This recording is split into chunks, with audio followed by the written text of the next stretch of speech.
Here's how you can use the Drumr app to learn masses of new scores, fills and songs. I'm going to show you today using some Soca grooves, exactly how we use it. If I click up here on score selections, you can see that I've got, in this case, 11 variations of grooves. Most of them work in the same way. We start real simple and we gradually get more and more difficult. What we do is we open it up, we choose a tempo, maybe we want to click on and off. I'll leave it on for now, we'll press play. And I just join in, copy.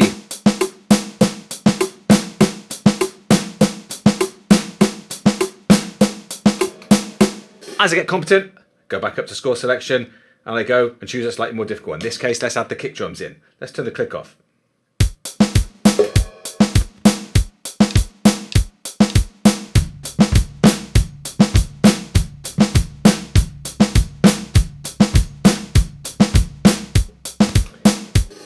If I just want to scoot through them, I just press the right button here and I can go all the way through till I get something a little more complicated.